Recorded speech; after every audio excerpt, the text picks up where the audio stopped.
Assalamualaikum warahmatullahi wabarakatuh. Selamat datang di channel YouTube saya. Perkenalkan, nama saya Fenia Biomurti. Saya berasal dari Sekolah Tinggi Kesehatan Karisma Persada, program D3 Farmasi kelas 5B. Di sini saya akan menyampaikan sebuah materi yang berjudul komunikasi efektif. Pasti kamu pernah merasakan kecanggungan atau merasa grogi, baik sedang berbicara sama teman, guru, dosen, dan orang di sekitar kita.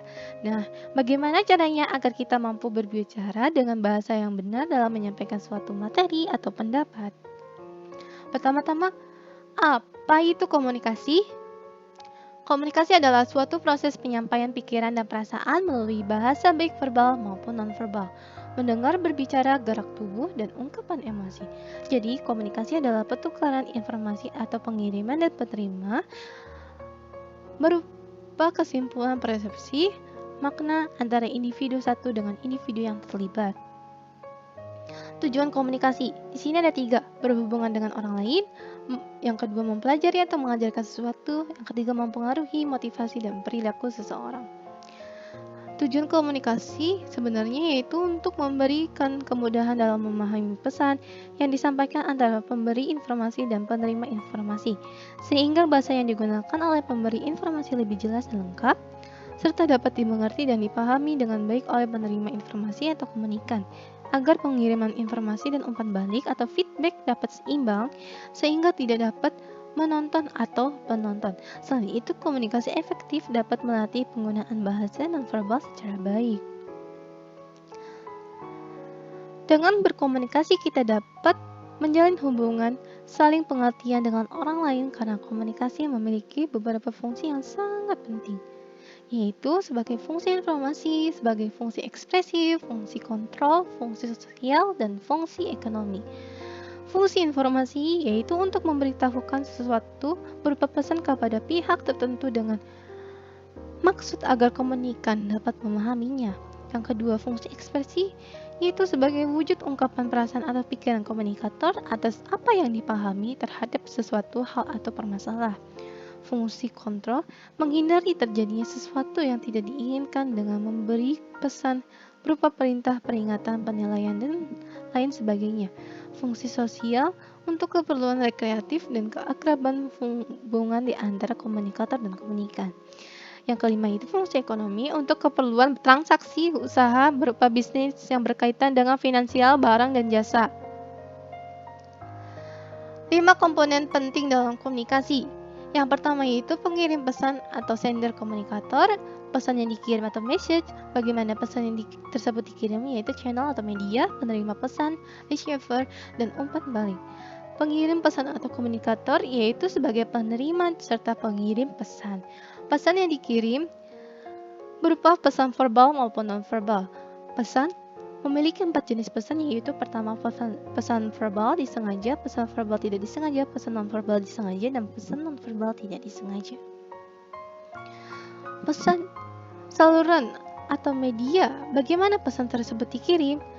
Yaitu melalui saluran atau media, dapat berupa alat indera, media, atau massa elektronik, papan pengumuman. Penerima pesan atau receiver atau komunikan menyimpulkan materi yang disampaikan oleh komunikator satu.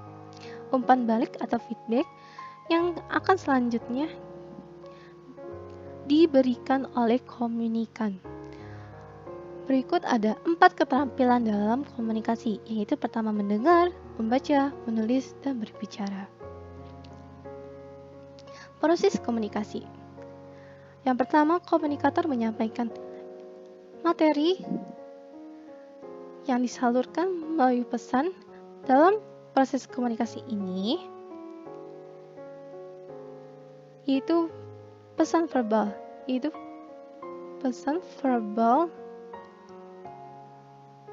yang disengaja.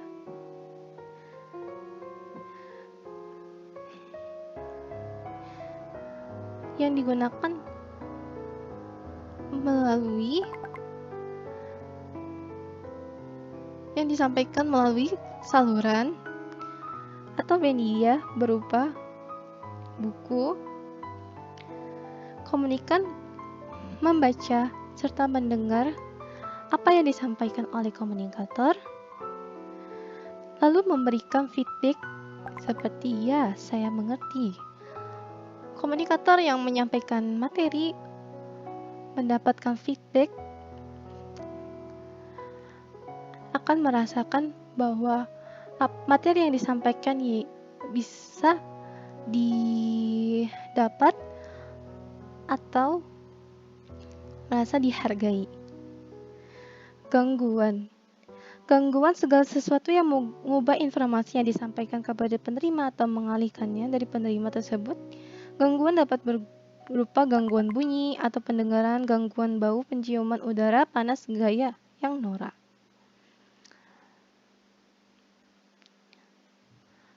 Di sini proses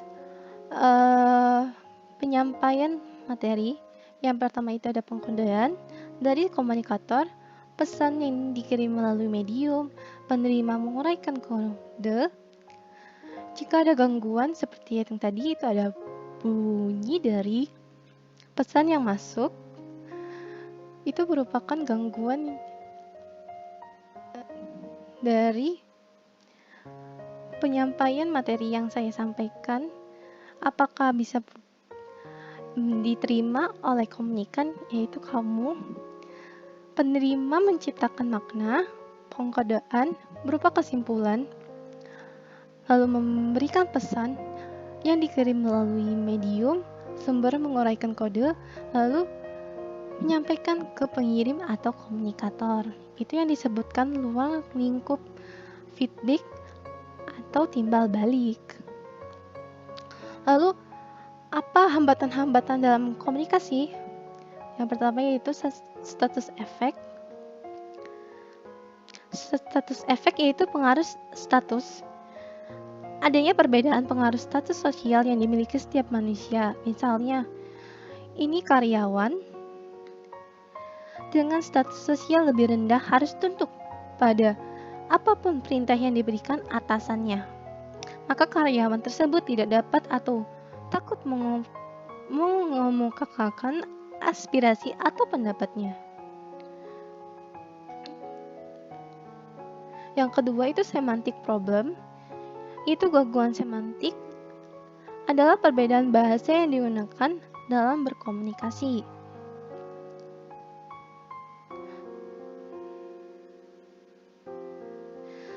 Yang ketiga adalah distorsi persepsi atau keliruan yang dapat disebabkan karena perbedaan cara pandangan yang sempit pada diri sendiri dan perbedaan cara berpikir serta cara mengerti yang sempit terhadap orang lain. Sehingga dalam komunikasi terjadi perbedaan persepsi dan wawasan atau cara pandang antara satu dengan yang lainnya. Culture difference atau perbedaan budaya, hambatan yang terjadi karena disebabkan adanya perbedaan kebudayaan, agama, dan lingkungan sosial. Dalam suatu organisasi terdapat beberapa suku, ras, dan bahasa yang berbeda, sehingga ada beberapa kata yang memiliki arti berbeda di setiap sukunya. Seperti contoh, kata jangan. Dalam bahasa Indonesia artinya tidak boleh, tetapi orang suku Jawa mengartikan kata tersebut yaitu merupakan jenis makanan berupa sup. Yang kelima itu adalah physical distraction. Hambatan ini disebutkan oleh gangguan lingkungan fisik terhadap proses berlangsungnya komunikasi. Contohnya suara riuh, orang-orang atau kebisingan, suara hujan atau petir, dan cara yang kurang jelas. Poor choice of communication channel. Pilihan saluran komunikasi yang buruk adalah gangguan yang disebabkan pada media yang dipergunakan dalam melancarkan komunikasi. Contohnya, dalam kehidupan sehari-hari, misalnya sambungan telepon yang terputus-putus, suara radio yang hilang, dan muncul gambar yang kabur pada pesawat televisi. Yang ketujuh ada no feedback, tidak ada timbal balik. Hambatan tersebut adalah seorang sender mengirimkan pesan kepada receiver, tetapi tidak adanya respon dan tanggapan receiver, maka terjadi adalah komunikasi satu arah yang tersia-sia. Komunikasi yang efektif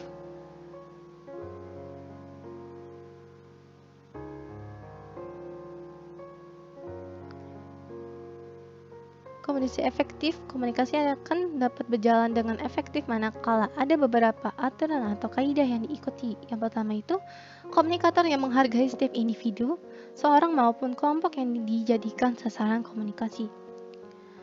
Hal ini mensyaratkan bahwa seseorang yang melakukan komunikasi bisa menempatkan diri, tidak menganggap dirinya sebagai orang yang paling tahu atau paling benar. Yang kedua itu ada komunikator harus mampu menempatkan diri pada situasi atau kondisi yang dihadapi oleh orang lain. Setiap orang yang melakukan komunikasi harus mampu mendengar dan siap menerima masukan apapun dengan sikap yang positif. Hal ini akan sangat sulit dilakukan manakala orang tersebut tidak dapat dikritik atau tidak siap menerima kritikan. Yang ketiga itu pesan yang diterima oleh penerima pesan dapat didengarkan dengan baik. Hal ini berkaitan dengan media yang digunakan. Seringkali orang melakukan berkomunikasi dengan individu maupun kelompok, tetapi pesan tidak dapat dipahami karena media atau alat yang digunakan tidak mendukung. Yang keempat, kejelasan pesan sehingga tidak menimbulkan multi-interpretasi.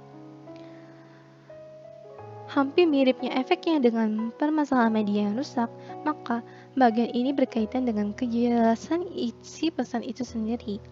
Yang kelima, berkaitan dengan sikap rendah hati dan mau mendengarkan orang lain. Hal ini berkaitan dengan karakter dan sikap individu masing-masing, baik pemberi maupun penerima pesan, termasuk di dalam sifat dan sikap ini adalah kerelaan untuk rendah hati menghargai dan mendengarkan orang lain.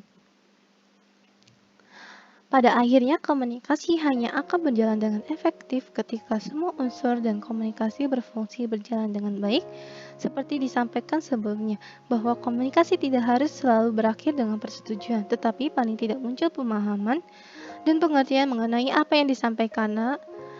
Pada dasarnya, fungsi komunikasi tidak sekedar membujuk orang lain untuk mengikuti dan menyetujui, tetapi bisa juga komunikasi dilakukan untuk sekedar menyampaikan informasi tanpa bermaksud menggurui. Sekian materi yang saya sampaikan, kurang lebihnya mohon maaf. Terima kasih.